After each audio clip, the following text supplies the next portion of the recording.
안녕하세요. 부동산 더보기입니다. 최근 들어 아파트에 대한 정부의 강력한 규제로 수익형 부동산 투자에 대한 관심이 나날로 늘어가고 있습니다. 연일 아파트 매매량이 떨어진다는 기사가 계속해서 보도되고 있고, 심지어 대출 또한 불가능하다는 은행의 발표도 늘어나고 있다고 하는데요. 그렇다면 대체 수익형 부동산은 어떠한 장점이 있길래 사람들이 관심을 가지는 걸까요? 수익형 부동산은 어떤 것이고 또 어떠한 기준으로 투자해야 될까요? 오늘 영상 끝까지 보시면 수익형 부동산 투자에 대한 기초 지식을 완벽히 습득시켜 드리겠습니다. 우선 우리는 수익형 부동산이 어떤 것인지에 대해 먼저 알아봐야 하는데요. 수익형 부동산은 부동산을 투자하여 매월 고정적인 현금 흐름을 만들어내는 부동산을 말합니다. 더 쉽게 설명드리면 내 돈, 대출, 임차인이 낸 임차 보증금을 더해 부동산을 매수하고 임차인이 내는 월세를 받는 구조입니다. 수익형 부동산을 더 쉽게 이해하기 위해서는 부동산에 어떤 종류가 있는지 알고 계시면 좋은데요. 일반적으로 부동산이라고 하면 대부분 생긴 모습에 따라 아파트, 빌라, 오피스텔, 상가, 창고 등 다양한 부동산을 떠올리실 겁니다. 오늘 말씀드리는 수익형 부동산을 이해하기 위해서는 앞서 말씀드렸던 것처럼 부동산이 어떻게 생겼는지가 아니라 부동산이 어떻게 돈을 벌어다 주는가에 관점을 두고 생각해 주시면 좋습니다. 부동산이 돈을 벌어다 준다는 관점도 여러 가지가 있지만 크게 두 가지로 나눌 수 있는데요. 바로 수익형과 시세 차익형입니다. 모두 잘 알고 계시는 아파트를 예로 들어 보겠습니다. 아파트를 구매해서 가족이 살아가고 있습니다. 시간이 많이 지나 이사를 계획하고 있네요. 아파트를 팔려고 부동산에 가보니 기존에 샀던 금액보다 가격이 3배 이상 올라 있었습니다. 아파트는 이렇게 대표적인 시세 차익형 부동산에 속하게 되는데요. 이런 시세 차익형 부동산 안에서도 내 돈을 내고 대출을 받아 내가 직접 거주할 수도 있고, 내 돈과 대출에 세입자 전세보증금이나 임차보증금을 갭으로 투자용으로 사용할 수 있는 등 다양한 방법이 있습니다. 그렇다면 수익형 부동산은 어떨까요? 여러분들이 지나다니시다가 흔하게 볼 수 있는 상가를 예로 들어 보겠습니다. 신도시에 살고 있는 한 가족이 있습니다. 신도시에 처음 이사 올 때 근처에 있는 상가를 함께 매수했는데요. 상가에 임차인이 들어와 열심히 장사를 하고 매월 월세를 입금합니다. 이때 상가는 수익형 부동산에 속하게 됩니다. 실제로 수익형 부동산과 시세 차익형 부동산을 엄밀히 양분한다는 것은 어려운 일입니다. 아파트 월세를 예로 들면 수익성이 시세 차익에 비해 낮을 뿐이지 없는 것은 아니며, 상가 또한 시세 차익이 수익성에 비해 낮을 뿐이지 없는 것은 아니기 때문입니다. 그렇다면 여기서 질문이 하나 생기게 됩니다. 도대체 어떤 사람이 수익형 부동산을 선택해야 하고 어떤 사람이 시세 차익형 부동산을 선택해야 할까요?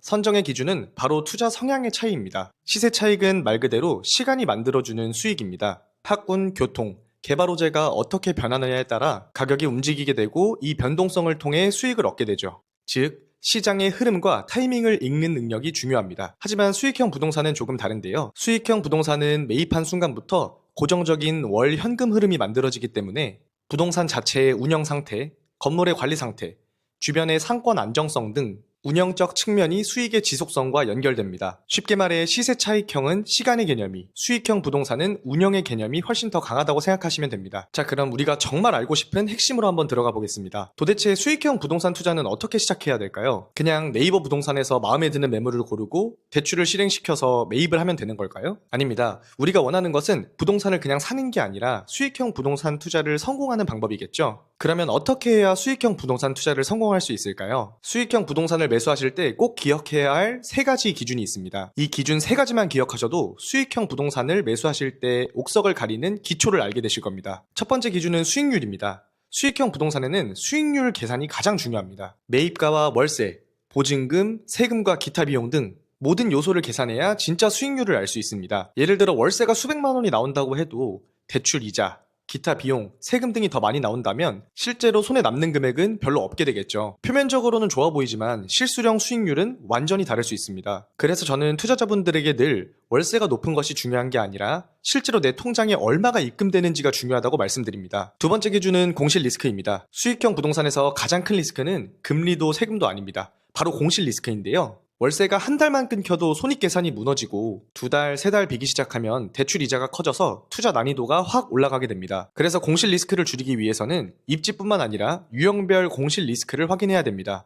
예를 들어서 오피스 상권의 1층 상가는 주말 매출이 작고 원룸 밀집 지역은 대학생들의 학기 변동에 따라 공실률이 높아지기도 합니다. 즉 어떠한 상권이건 공실이 발생하는 패턴을 알고 임차인의 안정성을 평가해야 된다는 말입니다. 세 번째 기준은 상권의 구조입니다. 여기서 상권이라는 것은 단순히 유동인구가 많고 적음을 뜻하는 것이 절대 아닙니다. 정확히는 그 상권이 소비를 발생시키는 힘을 가지고 있는지, 그리고 그 힘이 앞으로도 유지 또는 성장할지를 보는 겁니다. 상권 분석의 핵심 포인트는 3가지인데요.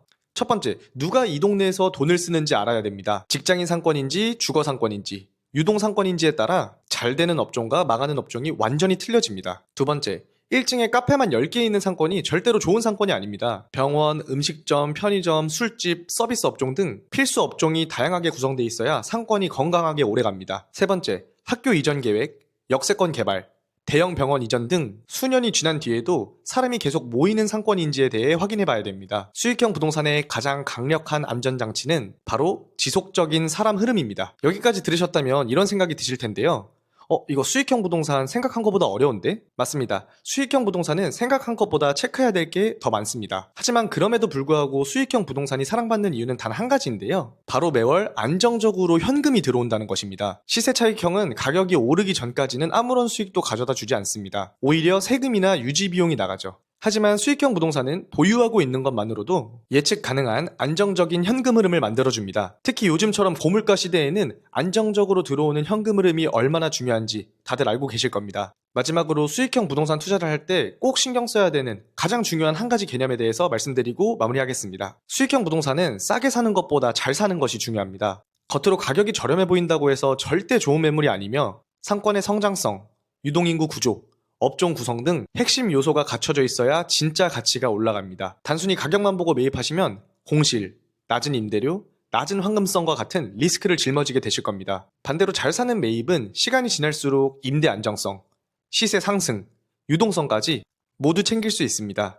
수익형 부동산의 건강한 현금 흐름은 수익률 상승을 만들고 그 수익률 상승은 시세 차익을 만들어냅니다. 상가는 가격이 아니라 상권을 사는 것이며 싸게가 아니라 잘 사는 것이 더 중요합니다. 오늘 내용이 수익형 부동산 투자를 이해하시는데 도움이 되셨길 바라겠습니다. 감사합니다.